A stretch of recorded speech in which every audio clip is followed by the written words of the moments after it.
असम के लोकप्रिय मुख्यमंत्री श्री सर्बानंद सोनोवाल जी, केंद्रीय मंत्री परिषद के मेरे सहयोगी श्री रामेश्वर तेली जी, असम सरकार में मंत्री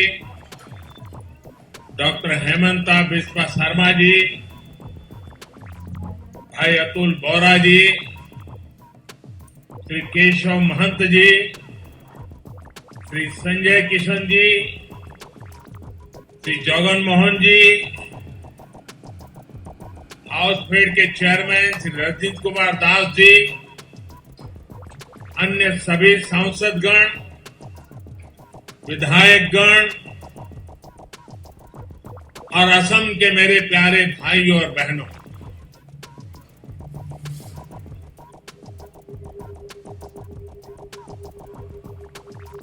ये जरा माइक ठीक करिए भाई, बीच बीच में आवाज आ रही है।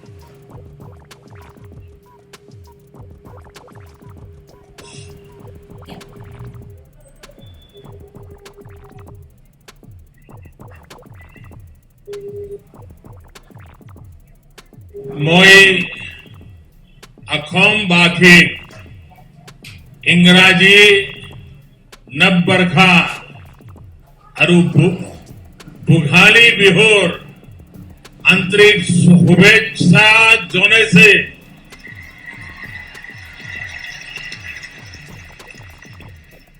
अही बालोगिया दिनबुर होकेलुरे बाबे हक अरो हमरे धीरे पूर्णा हो।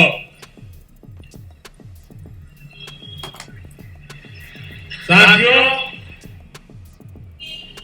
असम के लोगों का ये आशीर्वाद, आपकी आत्मीयता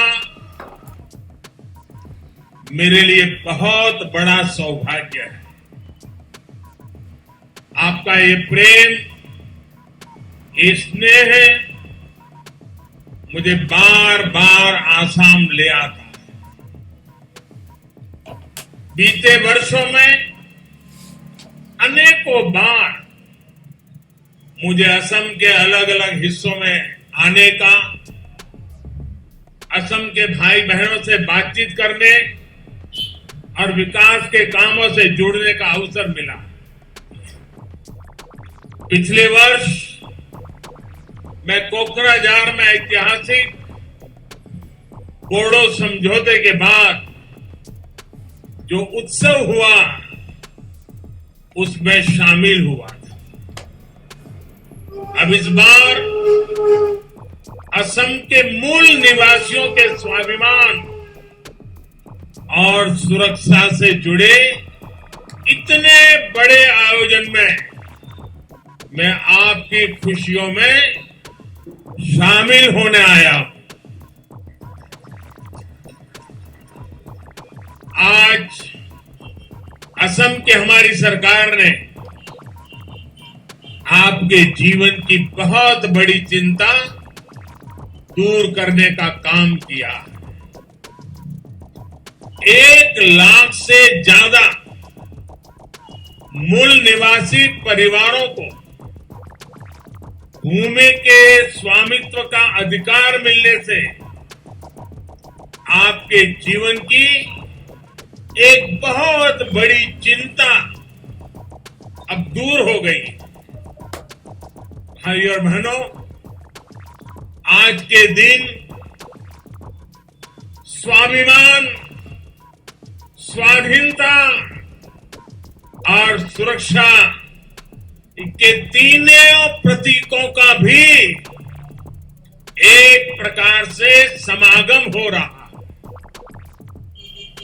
पहला, आज असम की मिट्टी से प्यार करने वाले मूल निवासियों के अपनी जमीन से जुड़ाव को कानूनी संरक्षण दिया गया। दूसरा, ये काम ऐतिहासिक शिवसागर में जेरेंगा पठार की धरती पर हो रहा है।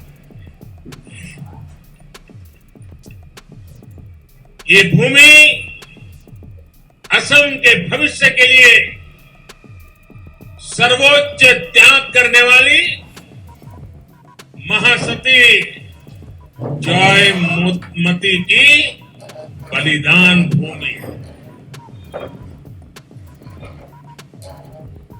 मैं उनके अदम्य साहस को और इस भूमि को आदरपूर्वक नमन करता हूं। शिव सागर के इसी महत्व को देखते हुए इसे देश की 5 सबसे आइकॉनिक आर्कियोलॉजिकल साइट्स में शामिल करने के लिए सरकार जरूरी कदम उठा रही है। भाई और बहनों, आज ही देश हम सबके प्रिय, हम सबके श्रद्धेय नेताजी सुभाष चंद्र बोस की 125वीं जन्म जयंती मना रहा है। देश ने अब तय किया है इस दिन की पहचान अब पराक्रम दिवस के रूप में हो। मां भारती के स्वाभिमान और स्वतंत्रता के लिए नेताजी का स्मरण आज भी हमें प्रेरणा देता है। आज पराक्रम दिवस पर पूरे देश में अनेक कार्यक्रम भी शुरू हो रहे हैं। इसलिए एक तरह से आज का दिन उम्मीदों के पूरा होने के साथ ही हमारे राष्ट्रीय संकल्पों की सिद्धि के लिए प्रेरणा लेने का भी अवसर है। साथियों, हम सभी एक ऐसी संस्कृति के ध्वजवाहक हैं जहां हमारी धरती, हमारी जमीन सिर्फ घास, मिट्टी, पत्थर के रूप में नहीं देखी। धरती हमारे लिए माता का रूप है। असम की महान संतान भारत रत्न भूपेन हजारिका ने कहा था, ओ मूर धरित्री आई, ओ मूर धरित्री आई, चोरो नोटे दीवा थाई, खोतियों को निस्तार नाई, माटी बीने ओहो हाई। यानी हे धरती माता, मुझे अपने चरणों में जगह दीजिए। आपके बिना खेती करने वाला क्या करेगा? मिट्टी के बिना वो असहाय होगा। साथियों, ये दुखद है कि आजादी के इतने वर्षों बाद भी असम में लाखों ऐसे परिवार रहे जिन्हें किसी न किसी वजह से अपनी जमीन पर कानूनी अधिकार नहीं मिल पाया। इस वजह से विशेष तौर पर आदिवासी क्षेत्रों की एक बहुत बड़ी आबादी भूमिहीन रह गई। उनकी आजीविका पर लगातार संकट बना रहा। असम में जब हमारी सरकार बनी तो उस समय भी यहां करीब करीब 6 लाख मूल निवासी परिवार ऐसे थे जिनके पास जमीन के कानूनी कागज नहीं थे। पहले की सरकारों में आपकी ये चिंता उनकी प्राथमिकता में ही नहीं थी, लेकिन सर्बानंद सोनोवाल जी उनके नेतृत्व में यहां की सरकार ने आपकी इस चिंता को दूर करने के लिए गंभीरता के साथ काम किया। आज असम के मूल निवासियों की भाषा और संस्कृति की संरक्षण के साथ साथ भूमि से जुड़े उनके अधिकारों को सुरक्षित करने पर भी विशेष जोर दिया जा रहा है। 2019 में जो नई लैंड पॉलिसी बनाई गई है वो यहां की सरकार की प्रतिबद्धता को दिखाता है। इन्हीं प्रयासों का परिणाम है कि बीते सालों में 2.25 लाख से ज्यादा मूल निवासी परिवारों को भूमि के पट्टे सौंपे जा चुके। अब इसमें 1 लाख से ज्यादा परिवार और जुड़ जाएंगे। लक्ष्य ये है कि असम के ऐसे हर परिवार को जमीन पर कानूनी हक जल्द से जल्द मिल सके। भाइयों और बहनों, जमीन का पट्टा मिलने से मूल निवासियों की लंबी मांग तो पूरी हुई है, इससे लाखों लोगों का जीवन स्तर बेहतर होने का रास्ता भी बना। अब इनको केंद्र और राज्य सरकार की दूसरी अनेक योजनाओं का लाभ मिलना भी सुनिश्चित हुआ है, जिनसे हमारे ये साथी वंचित थे। अब ये साथी भी असम के उन लाखों किसान परिवारों में शामिल हो जाएंगे जिनको पीएम किसान सम्मान निधि के तहत हजारों रुपयों की मदद सीधी बैंक खाते में भेजी जा रही है। अब इनको भी किसान क्रेडिट कार्ड, फसल बीमा योजना और किसानों के लिए लागू दूसरी योजनाओं का लाभ मिल सकेगा। इतना ही नहीं, वो अपने व्यापार कारोबार के लिए इस जमीन पर बैंकों से ऋण आसानी से ले पाएंगे। भाइयों और बहनों, असम की लगभग 70 छोटी बड़ी जनजातियों को सामाजिक संरक्षण देते हुए उनका तेज विकास हमारी सरकार की प्रतिबद्धता रही। अटल जी की सरकार हो या फिर बीते कुछ सालों से केंद्र और राज्य में एनडीए की सरकार, असम की संस्कृति, स्वाभिमान और सुरक्षा हमारी प्राथमिकता रही। असमिया भाषा और साहित्य को प्रोत्साहन देने के लिए भी अनेक कदम उठाए गए हैं। इसी तरह हर समुदाय के महान व्यक्तित्वों को सम्मान देने का काम बीते सालों में असम की धरती पर हुआ। श्रीमंत शंकरदेव जी का दर्शन, उनकी शिक्षा असम के साथ साथ संपूर्ण देश, पूरी मानवता के लिए बहुत अनमोल संपत्ति है।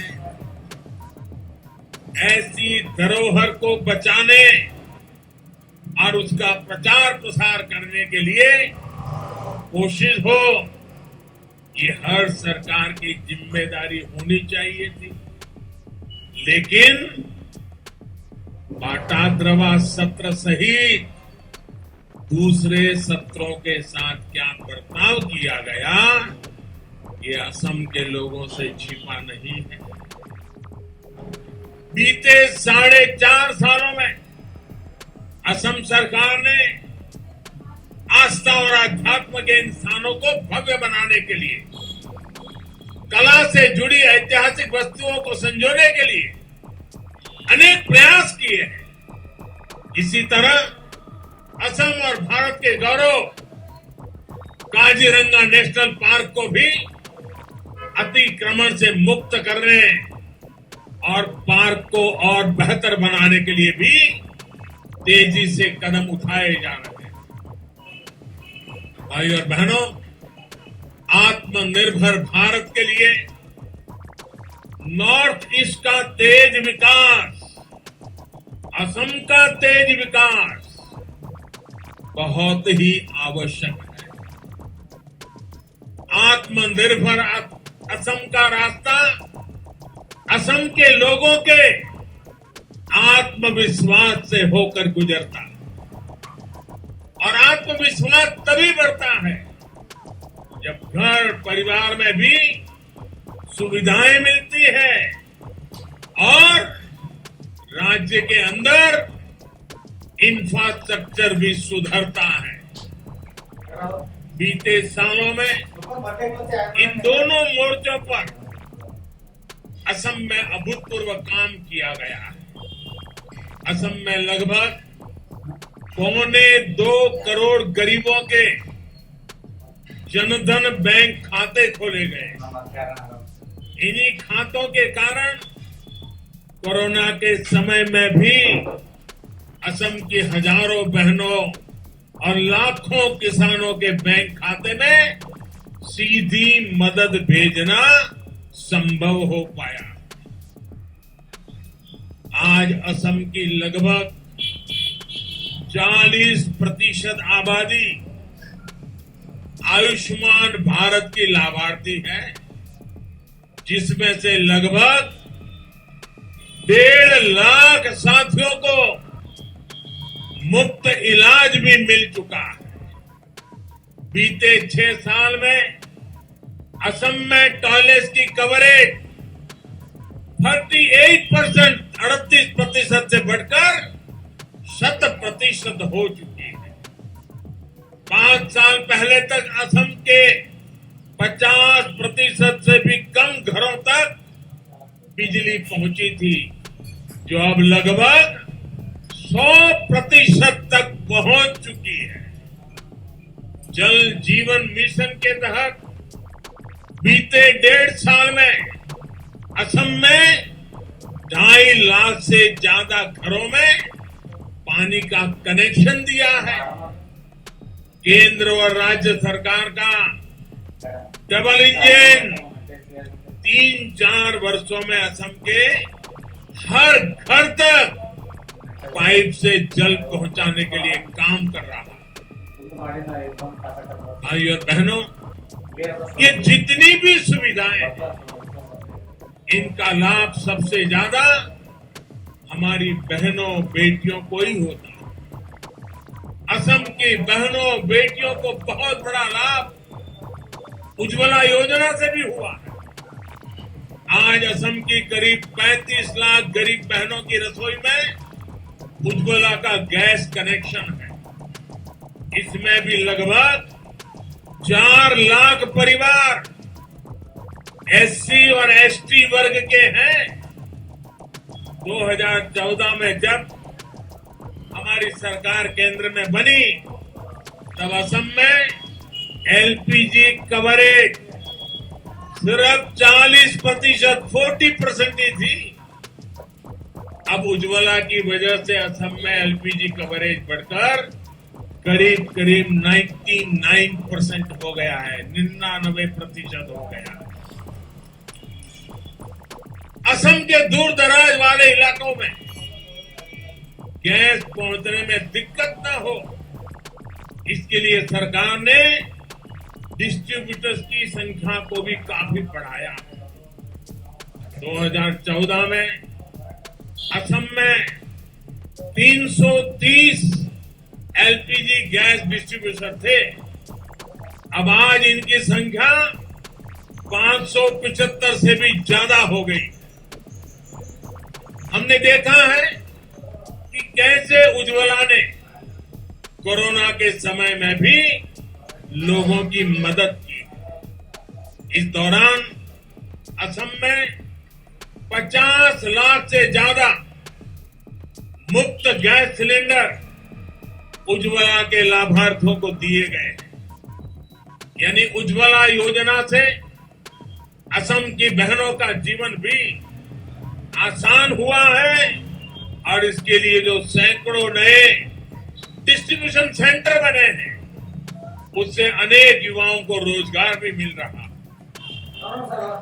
साथियों, सबका साथ, सबका विकास, सबका विश्वास, इस मंत्र पर चल रही हमारी सरकार असम के हर हिस्से में हर वर्ग को तेजी से विकास का लाभ पहुंचाने में जुटी है।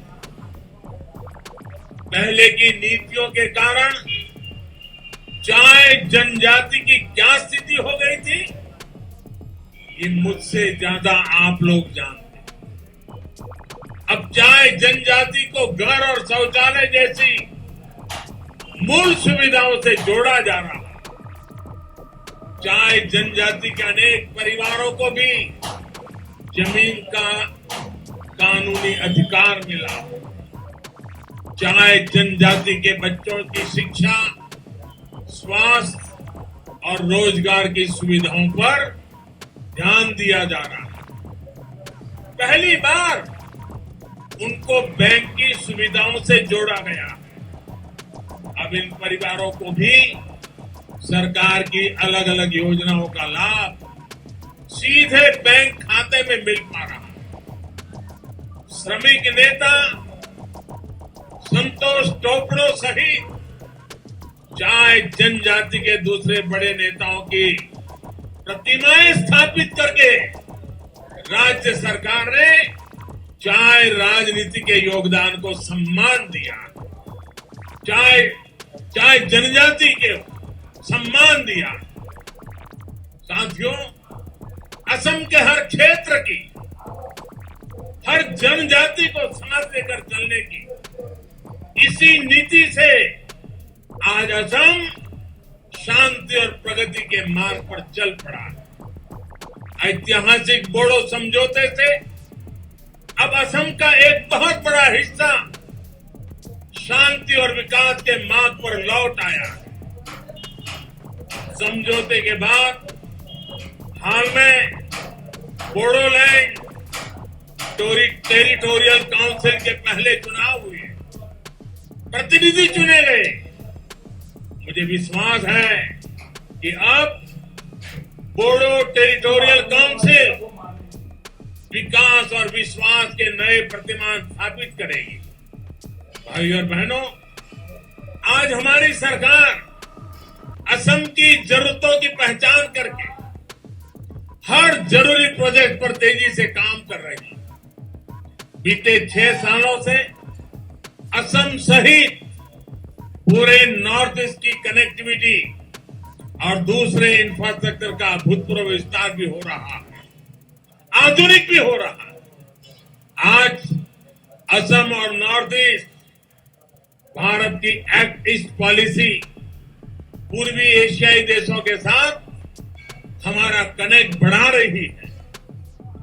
बेहतर इंफ्रास्ट्रक्चर के कारण ही असम आत्मनिर्भर भारत के एक महत्वपूर्ण सेक्टर के रूप में विकसित हो रहा है।